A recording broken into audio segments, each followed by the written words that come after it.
नमस्कार, हूनबिल टीवी देख रहे हैं आप। मैं हूं आपके साथ विशाल गर्ग। बड़ी खबर का रुख करेंगे देहरादून से। बड़ी खबर मिल रही है उत्तराखंड निकाय चुनाव को लेकर। बड़ी खबर, मेयर और अध्यक्ष पद के ओबीसी आरक्षण पर 1000 आपत्तियां की गई दर्ज। आपत्तियों के निस्तारण में जुटा शहरी विकास विभाग। 23 दिसंबर तक होनी है सभी आपत्तियों के निस्तारण। 14 दिसंबर को जारी हुई थी ओबीसी आरक्षण की अंतिम अधिसूचना। तो ये बड़ी खबर आपको बता रहे हैं, जहां पर आपत्तियों के निस्तारण में अब शहरी विकास विभाग जुट गया है। 23 दिसंबर तक होगा सभी आपत्तियों का निस्तारण।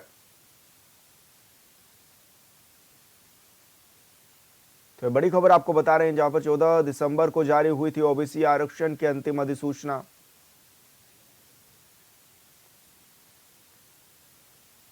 और संवाददाता योगेश आर्या हमारे साथ फोन लाइन पर जुड़ गए हैं। योगेश, क्या कुछ जानकारी मिल रही है? किस तरह की आपत्तियां दर्ज की गई हैं अभी तक? देखिए विशाल, मैं आपको बता दूं कि उत्तराखंड में निकाय चुनाव में ओबीसी आरक्षण को लेकर आपत्तियों का अंबार लग गया है और शहरी विकास निदेशालय को 6 दिन के अंदर जो है 1000 से अधिक आपत्तियां मिली हैं, जिनके निस्तारण करने के लिए शहरी विकास निदेशालय के अधिकारी जो हैं वो लगातार काम कर रहे हैं और उनके हाथ पांव भी फूल गए इतनी आपत्तियों को देखते हुए। देखिए विशाल, ये पहली बार हुआ है कि इतनी बड़ी संख्या में मेयर और अध्यक्षों के लिए जो आरक्षण तय हुआ उसमें आपत्तियां पहुंची है और आपत्तियों को देखकर शहरी विकास निदेशालय के जो अफसर है वो हैरान है, परेशान है। और 23 दिसंबर तक शहरी विकास निदेशालय सभी आपत्तियों का निस्तारण भी कर देगा। देखिए दरअसल नगर निकाय चुनाव को लेकर 14 दिसंबर को ओबीसी आरक्षण की अंतिम सूचना जारी हुई थी और उसके बाद से नगर निगम मेयर, नगर पालिका अध्यक्ष और नगर पंचायत अध्यक्ष पद के लिए शहरी विकास निदेशालय में आपत्तियां दर्ज की जानी थी और वो आपत्तियां दर्ज हो रही हैं। 21 दिसंबर यानी आज जो है अंतिम दिन है जब ये आपत्तियां दर्ज होंगी और 23 दिसंबर तक शहरी विकास निदेशालय को सभी आपत्तियां निस्तारण करना है। उसके बाद आपत्तियों के निस्तारण के बाद राज्य निर्वाचन आयोग को रिपोर्ट भेजनी है और इस रिपोर्ट के आधार पर जो है निकाय चुनाव को लेकर अधिसूचना भी जारी होगी। तो ऐसे में क्या माना जाए, किस तरह की तैयारियां भी हैं अब? और क्योंकि लोगों ने अगर आपत्तियां लगाई हैं तो उसका मतलब वो कहीं ना कहीं इस आरक्षण से खुश नजर नहीं आ रहे हैं। देखिए बिल्कुल विशाल, इस आरक्षण से कहीं ना कहीं कुछ लोग नाराज हैं। वही कारण है कि उनके हिसाब से उनको लगता था कि शायद उनको इस बार मौका मिलेगा चुनाव लड़ने का, लेकिन जब उनको इस बार चुनाव नहीं लड़ने का मौका मिला, उनके मुताबिक आरक्षण नहीं आया है, उनका जो है उनको हताशा हाथ लगी है, तो इस वजह से उन्होंने आपत्तियां दर्ज की है और आपत्तियां दर्ज करके उन्होंने जताया कि उनको इस बार जो है शायद मौका, अगर आपत्तियों के आधार पर अगर आरक्षण बदलता है तो उनको शायद मौका मिल जाए। इसी वजह से उन्होंने इस पर जो है आपत्तियां दर्ज की हैं। अब देखना यह है कि इस पर जो निदेशालय है वो किस तरह का निस्तारण करता है। क्या अभी कुछ टाइम के लिए जो है इसको रोक लगा करके कुछ आरक्षण में बदलाव की कोशिश की जाती है या फिर इनका निस्तारण करने के बाद राज्य आयोग को रिपोर्ट भेज करके उसके बाद जो है चुनाव की तैयारी की जाती है। जी तो ऐसे में विपक्ष का क्या कुछ निशाना है इस ओर? क्योंकि लगातार लंबे समय से वो भी इस तरह की बातें करते हुए नजर आ रहा था और अब क्योंकि आपत्तियां लगी है तो क्या कुछ कहना है? विशाल देखिए, विपक्ष की अगर बात करें तो विपक्ष का जो है पूरा इस पर जो है निशाना साध रहे। विपक्ष का कहना है कि जिस तरह से पार्टी जो है महिला आरक्षण की बात करती है तो इस बार महिला आरक्षण का मामला जो है वो देखने को नहीं मिल रहा है। महिलाओं को मौका कम दिया जा रहा है, तो कहीं ना कहीं उनको कहा कि 33% का जिस तरह कोटा कहा जाता था कि महिलाओं को मिलेगा, उस आधार पर जो है महिलाओं को आगे रखा जाएगा। लेकिन तो उम्मीद जताई जा रही थी कि देहरादून राजधानी में भी जो नगर निगम है उसमें आरक्षण जो है महिलाओं के मुताबिक आएगा और महिलाओं को मौका मिलेगा, लेकिन ऐसा नहीं हुआ है। ओबीसी आरक्षण आया है तो उसके उस पर सवाल उठाने शुरू कर दिए हैं। तो विपक्ष लगातार हमलावर है इस आरक्षण को लेकर। जी बिल्कुल योगेश, बहुत शुक्रिया आपका तमाम जानकारी आज साझा करने के लिए। और बड़ी खबर का रुख करेंगे चंपावत से। बड़ी खबर मिल रही है, चंपावत में भूकंप से डोली धरती। सुबह 4 बजे महसूस किए गए भूकंप के झटके। 4.8 मापी गई है भूकंप की तीव्रता। नेपाल से सटे जिलों में महसूस किए गए भूकंप के झटके।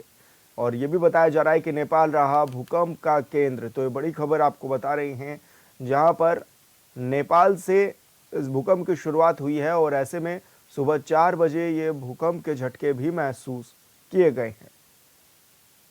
ऐसे में लोगों ने बाहर निकलकर अपने आप को महफूज किया है और 4.8 मापी गई भूकंप की तीव्रता। तो ये भी बताया जा रहा है कि नेपाल भूकंप का केंद्र रहा है। तो ये बड़ी खबर आपको बता रहे हैं, जहां पर 4.8 की तीव्रता से भूकंप आया और चंपावत में भूकंप के चलते धरती डोलती हुई भी नजर आई है। और संवाददाता लक्ष्मण बिष्ट हमारे साथ फोन लाइन पर जुड़ गए हैं। लक्ष्मण, क्या कुछ जानकारी मिल रही है? किस तरह का भूकंप आया था आज सुबह? जी, मैं बताना चाहूँगा सुबह तड़के लगभग 4 बजे भूकंप के जो है चंपावत जिले में जो है तेज झटके महसूस किए गए। चंपावत, लोहाघाट में काफ़ी तेज जो झटके झटके थे। 4.8 जो इसकी रिक्टर स्केल में तीव्रता मानी गई। हालाँकि लोगों को अधिकतर पता नहीं चल पाया क्योंकि लोग उस समय नींद में थे। हम्म। लेकिन जिन लोगों को पता चला तो घरों से बाहर निकले हैं और जो भूकंप का केंद्र है वो जो है नेपाल बताया गया है लगभग। जी। तो ऐसे में क्या माना जा रहा है, प्रशासन की ओर से भी क्या कुछ दिशा निर्देश इसको लेकर दिए गए हैं क्या? जी, मैं बताना चाहूँगा जो चंपावत जिले का लोहाघाट क्षेत्र है, जो भूकंप की दृष्टि से काफ़ी संवेदनशील माना जाता है और इसको डेंजर ज़ोन 4 पे जो है रखा गया। तो प्रशासन भूकंप को लेकर अलर्ट रहता है, तो बीच में जो है प्रशासन के द्वारा पूरे जिले में भूकंप को लेकर मॉक ड्रिल भी की गई थी कि अगर हो सकता है कभी तेज भूकंप आया और नुकसान हो तो किस प्रकार से राहत एवं बचाव कार्य किया था। प्रशासन के द्वारा उसका मॉक ड्रिल किया गया था। प्रशासन अलर्ट रहता है जी भूकंप को लेकर। जी। बिल्कुल लक्ष्मण, बहुत शुक्रिया आपका तमाम जानकारी साझा करने के लिए।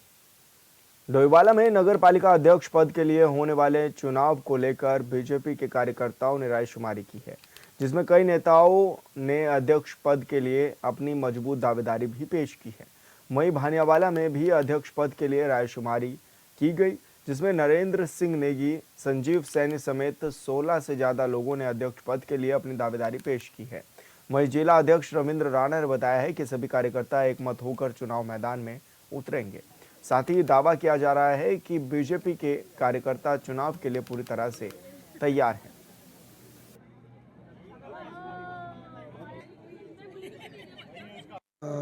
आप सभी को जानकारी है कि जैसे उत्तराखंड में अब निकाय चुनाव के लिए भारतीय जनता पार्टी ने कमर कस ली है और अंतिम पड़ाव में हम लोग पहुंच गए हैं। कल हमारी ऋषिकेश नगर निगम की रायशुमारी थी और आज हमारे डोवाला जो हमारा नगर पालिका है इसकी रायशुमारी है। इसके अंतर्गत अभी तक 16 लोगों ने अध्यक्ष पद के लिए हमारे यहाँ आवेदन किया है और विभिन्न जो हमारे यहाँ पे सभासद हैं उसके लिए आरक्षण के तहत जो आए हैं 48 लोगों के अभी तक हमारे पास आवेदन। खेल मंत्री रेखा आर्या ने खेल सचिवालय में अधिकारियों के साथ बैठक की है। इस दौरान उन्होंने अधिकारियों को जरूरी दिशा निर्देश भी दिए हैं। बैठक के बाद मंत्री रेखा आर्या ने कहा है कि 38वें राष्ट्रीय खेलों से पूरे प्रदेश की जनता को जोड़ने के लिए आधिकारिक मशाल यात्रा शुरू की जाएगी और इसके लिए 26 दिसंबर को हल्द्वानी से ये यात्रा शुरू होगी, जिसे मुख्यमंत्री पुष्कर सिंह धामी रवाना करेंगे। यहाँ से यात्रा कुमाऊं और गढ़वाल मंडल के सभी 13 जिलों को जाएगी।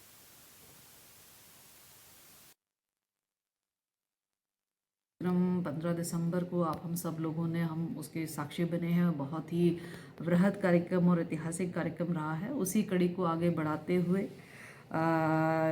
चूँकि इसके लिए प्रचार प्रसार की अत्यधिक आवश्यकता है, जिसकी जिम्मेदारी जो है वो सूचना विभाग के पास में है। उन्हीं अधिकारियों को आज आमंत्रित भी किया था, जिसमें हमारे सूचना के सेक्रेटरी से लेकर संबंधित अधिकारी आज मौजूद रहे और हमारे विभाग के अधिकारी भी रहे, जिसमें उनको ये साफ निर्देशित किया है। चूँकि अब हमारे सिंबॉलिक चीज़ें जो है वो लोकार्पित हो चुकी हैं, चाहे वो हमारा मैस्केट हो, चाहे वो हमारा लोगो हो, स्लोगन हो, एंथम हो, हमारी जर्सी हो। अब प्रकाशन में सब चीज़ें जो है पूरे 13 जनपदों में दिखना चाहिए। उत्तराखंड पावर कॉरपोरेशन लिमिटेड की ओर से सौर ऊर्जा को बढ़ावा देने का निरंतर प्रयास किया जा रहा है। विभाग की कोशिश है कि वो देश के सर्वश्रेष्ठ राज्य में आए। वहीं यूपीसीएल के प्रबंध निदेशक अनिल कुमार ने बताया है कि उत्तराखंड में 12 महीने सौर ऊर्जा का उपयोग किया जा सकता है। विभाग की कोशिश है कि सौर ऊर्जा के मामले में उत्तराखंड देश में पहला राज्य बने। विभाग ने इस साल का टारगेट 100% पूरा कर लिया है। उनकी कोशिश है कि अगले वर्ष में 150% टारगेट को पूरा किया जाए। उन्होंने ये भी बताया है कि विभाग की ओर से जल्द सब्सिडी दिए जाने के साथ ही अन्य कार्यों को तेज गति से पूरा करने के भी निर्देश दिए जा चुके हैं। देखिए, हम लोग चाह रहे हैं कि हम लोग इस देश में सर्वप्रथम स्थान पर आए और हमारे यहाँ सौर ऊर्जा का दोहन मैक्सिमम जितना भी पॉसिबल है उसका किया जा सके।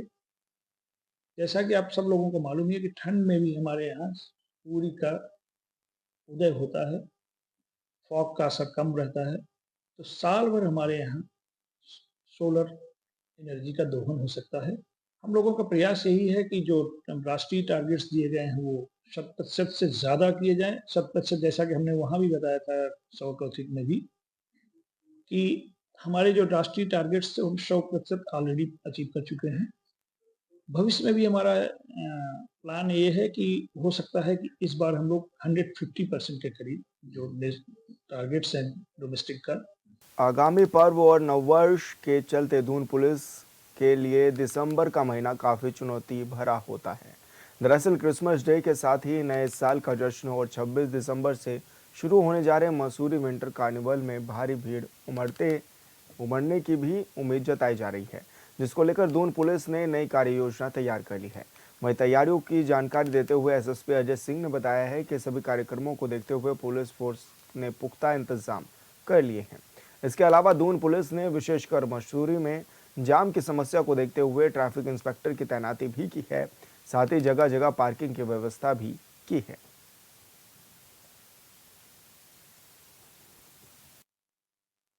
24 तारीख से लेकर अगले सप्ताह के 7 तारीख तक इसमें पुलिस व्यवस्था के लिए हमारी जो जितनी तैयारी है जो फोर्स की है वो हमने कर लिया है। खासकर मसूरी को फोकस किया है, क्योंकि बहुत सारे टूरिस्ट हैं जो क्रिसमस के अलावा न्यू ईयर पे मसूरी भी जाते हैं, तो उनको वहाँ के लिए अलग से हमने एक डेडिकेटेड अब वहाँ सीओ और हम ट्रैफिक इंस्पेक्टर भी लगा रहे हैं, साथ ही साथ हम पीएसी और अन्य बल भी दे रहे हैं। और कुछ हमने इसमें इंतजाम ऐसे भी किया है, क्योंकि जैसा अभी पुलिस और प्रशासन ने मिलकर वहाँ पर एक पार्किंग का शुरू किया, उसमें 900 अतिरिक्त पार्किंग हमने क्रिएट करी है, किंग क्रेक पर भी क्रिएट करी, जहाँ से शटल सर्विस के माध्यम से अगर वहाँ पार्किंग फुल हो जाती है तो फिर हम शटल सर्विस के माध्यम से किंग क्रेक से भेजेंगे। और कुछ और पार्किंग भी चिन्हित हुई है जहाँ से पैसेंजर्स जो है पार्क करने के बाद शटल सर्विस से जाएंगे। उत्तराखंड में अवैध रूप से चल रहे मदरसों और उनकी फंडिंग को लेकर मुख्यमंत्री पुष्कर सिंह धामी के निर्देश पर पुलिस और जिला प्रशासन एक्शन मोड में है। मुख्यमंत्री ने प्रदेश में सभी मदरसों का सत्यापन और उसमें हो रही गतिविधियों की जांच कराने के आदेश दिए हैं। इसके लिए जिला अधिकारी की अध्यक्षता में विशेष समितियों का गठन किया गया है, जो 1 महीने के भीतर अपनी रिपोर्ट राज्य सरकार को सौंपने जा रही है। इस रिपोर्ट में देखिए।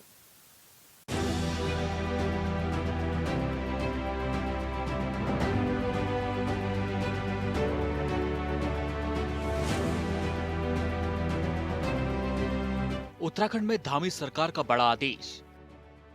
प्रदेश में संचालित मदरसों की होगी जांच। मदरसों की जांच के लिए 30 दिनों का समय। जी हां, सही सुना आपने। देवभूमि उत्तराखंड में मदरसों की जांच के आदेश दिए गए हैं, जिसे लेकर पुलिस प्रशासन गंभीर हो गई है। खबर है कि राज्य में अवैध रूप से चल रहे मदरसों की जांच के लिए पुलिस ने भी तैयारी कर ली है। मुख्यमंत्री ऑफिस के निर्देश के बाद अब पुलिस प्रदेश के मदरसों का वेरिफिकेशन करेगी। साथ ही मदरसों में अवैध फंडिंग को लेकर भी जांच की जाएगी। इसके लिए जिला स्तर पर डीएम की अध्यक्षता में समिति भी बनाई गई है। हमने गृह मंत्रालय को, पुलिस विभाग को और अल्पसंख्यक कल्याण विभाग को इसकी जांच के आदेश दे दिए हैं कि सभी मदरसों की जांच की जाए और उसमें पढ़ने वाले जिनके एडमिशन हुए हैं उनकी भी जांच की जाए। उनके जो पहचान पत्र हैं वो और पूरी तरह से उसकी जांच होनी चाहिए। और जहाँ भी ये अवैध मदरसे बने हैं या उनमें पढ़ने वाले लोग जिनका पिछला रिकॉर्ड ठीक नहीं है या कहीं किसी प्रकार की आशंका है, किसी प्रकार के संदिग्ध है, तो उसके खिलाफ कठोर कार्रवाई। मदरसों में अवैध फंडिंग की होगी जांच। सरकार के आदेश पर एक्शन में पुलिस। रजिस्ट्रेशन, दस्तावेजों की होगी जांच। मीडिया रिपोर्ट के मुताबिक आईजी और पुलिस प्रवक्ता उत्तराखंड नीलेश आनंद भरणे ने बताया कि प्रदेश भर में मदरसों का वेरिफिकेशन कराया जाएगा। इसके साथ ही मदरसों में अवैध फंडिंग की भी जांच कराई जाएगी।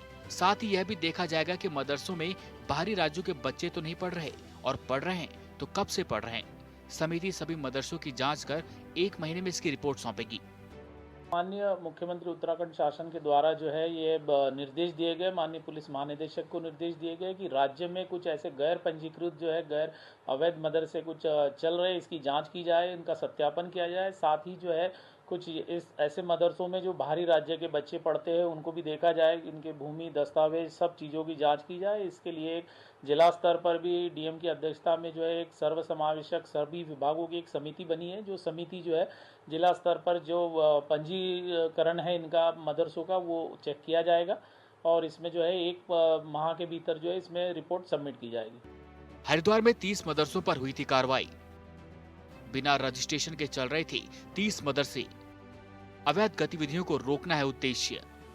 कुछ समय पहले हरिद्वार में चल रहे 30 मदरसों को मान्यता रद्द कर दी गई थी, जिसमें ये बातें सामने आई थी कि 30 मदरसे बिना रजिस्ट्रेशन के चल रही थी।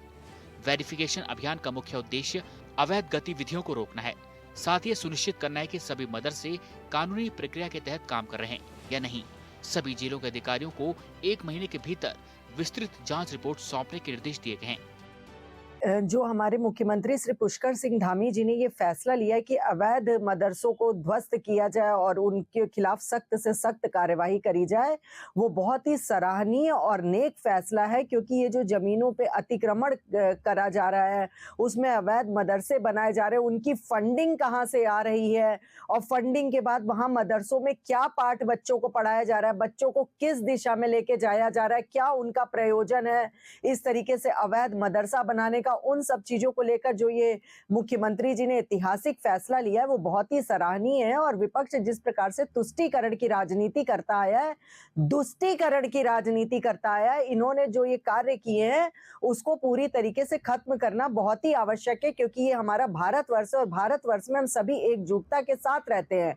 लेकिन ये जो अवैध तरीके से मदरसों को ध्वस्त करने का कार्य हो रहा है और जो फरमान जारी किया गया वो बहुत ही काबिले तारीफ है। और उत्तराखंड में निश्चित रूप से, क्योंकि ये देवभूमि के नाम से जाना जाता है, तो यहाँ पर इस तरीके का अगर अतिक्रमण है और बच्चों को अवैध मदरसों में पढ़ाया जा रहा है तो इन सब चीजों के खिलाफ जो कार्यवाही होनी चाहिए वो वाकई में बहुत ही काबिले तारीफ है। देवभूमि में कुल 415 मदरसे हैं पंजीकृत। 415 मदरसों में पढ़ते हैं 40,000 से ज्यादा बच्चे। अवैध मदरसों की लगातार मिल रही शिकायतें। प्रदेश में संचालित होने वाले सभी मदरसों का मदरसा बोर्ड में पंजीकरण होना जरूरी है। एक समय मदरसा बोर्ड के तहत 415 मदरसे रजिस्टर्ड हैं, जिनमें 40,000 से अधिक छात्र छात्राएं अध्ययन कर रहे हैं। इसके साथ ही प्रदेश में बड़ी संख्या में अपंजीकृत मदरसों के संचालित होने की शिकायतें आ रही हैं। लिहाजा अब शासन स्तर से जांच के आदेश दिए गए हैं। मैं नजमा खान हूँ, प्रदेश उपाध्यक्ष महिला कांग्रेस। ये अवैध मदरसे के खिलाफ कार्रवाई की बात की जा रही है, इसके लिए क्या शिकायत है? ये बिल्कुल गलत है। मदरसों में इतना कुछ भी नहीं है जैसे ये इन्होंने उड़ा रखा है, ऐसा कुछ नहीं है। ये लोग तो बस जब इलेक्शन आता है तब कुछ ना कुछ उठा देते हैं बात, ऐसा कुछ नहीं है। ना मदरसों में कोई गलत काम होता है, ना मदरसों में कोई ऐसा काम वो है कि कोई इतना ही वो दे रहे हैं, पैसा दे रहे हैं मदरसों को। जो मदरसे चल रहे हैं, मदरसे हम लोग चला रहे हैं, जो हम लोग हैं हम चला रहे हैं मदरसे। मदरसों में जो रहने वाले बच्चे हैं वो यतीम बच्चे हैं, जिनके माँ बाप नहीं होते, वो मदरसे में बच्चे रहते हैं और उन लोगों को ही परवरिश की जाती है वहाँ पे और वो वहीं रहते हैं। बिल्कुल इतने छोटे छोटे से बच्चे रहते हैं वहाँ पे, बड़े बच्चे रहते हैं वहाँ। बड़े बच्चे वो आते हैं कि जिनके माँ बाप पढ़ा नहीं सकते बच्चों को, तो वो बच्चे वहाँ पे आते हैं, वही पढ़ते हैं। आप इंक्वायरी कराइए ना इस बात की कि भाई बच्चे कौन से आ रहे हैं, कैसे पढ़ रहे हैं, या ये देखिए आप कि हमारे यहाँ कौन सा गलत काम हो रहा है मदरसे में। कुछ समय पहले उत्तराखंड मदरसा एजुकेशन बोर्ड ने उत्तराखंड के मदरसों में संस्कृत विषय शामिल करने का फैसला लिया था। इसके साथ ये फैसला भी लिया गया था कि अरबी भाषा की शिक्षा भी दी जाएगी। इस बात की जानकारी उत्तराखंड मदरसा एजुकेशन बोर्ड के अध्यक्ष मुफ्ती शमून काजमी ने दी थी। उन्होंने कहा था कि संस्कृत और अरबी दोनों भाषाएं प्राचीन हैं और इसमें आपस में कई समानताएं हैं। इधर सरकार के आदेश पर विपक्ष सरकार की मंशा पर सवाल उठा रहा है। अब ये तो देखो गलत फलत रिपोर्ट दे देंगे, हम लोगों को कुछ रिपोर्ट नहीं है, कुछ नहीं है, बस ये तो गलत है बिल्कुल। मैं 5 साल वक्त बोर्ड में रही, 5 साल वक्त बोर्ड में रहने के बाद मैंने जो काम किया वो सब जानते हैं उत्तराखंड वाले, और भाजपा की सरकार में रही। मैंने धामी जी का बहुत बहुत शुक्रिया अदा किया, कहा कि आपकी सरकार में मैंने 5 साल गुजारे। बहुत मुश्किल है 5 साल गुजारने, लेकिन मैंने 5 साल गुजारे, बहुत अच्छे गुजारे और बहुत अच्छा काम किया। कोई मेरे पर एलिगेशन नहीं लगा, क्योंकि मैं ना 10 रुपये लेती हूँ ना 10 रुपये किसी को देती हूँ। मैं साफ काम करती हूँ। मैंने वहाँ पे मोहर भी लगाई तो अपने पैसे से लगाई, मैंने उनका पैसा नहीं लिया, बिल्कुल अपने पैसे से लगाई, क्योंकि वो यतीमों का यसीरों का माल है, वो मरे गिरों का माल है। उनका हम पैसे खा के अपने बच्चों को थोड़ी कोई गलत उसमें डालेंगे। तो यही है कि इन लोग जो भी कुछ कर रहे हैं ये गलत कर रहे हैं, इनको ऐसा नहीं करना चाहिए। और ये इलेक्शन के तौर पर ये लोग इस तरह से काम करते हैं तो गलत बात है। पड़ोसी राज्य उत्तर प्रदेश में 5 नवंबर को सुप्रीम कोर्ट ने 2004 के राज्य कानून को संवैधानिक रूप से वैध ठहराया था, जो मुस्लिम अल्पसंख्यक शैक्षिक संस्थानों को नियंत्रित करता है। कोर्ट ने कहा था कि एक कानून को धर्मनिरपेक्षता के आधार पर खारिज नहीं किया जा सकता। यूपी के बाद अब उत्तराखंड के मदरसों की जांच की बात कही गई है। जाहिर है इसे लेकर आगे और भी राजनीति संभव है। Bureau report, hornbill TV. और फिलहाल इस बुलेटिन में इतना ही। आप देखते रहिए हॉर्नबिल टीवी। नमस्कार।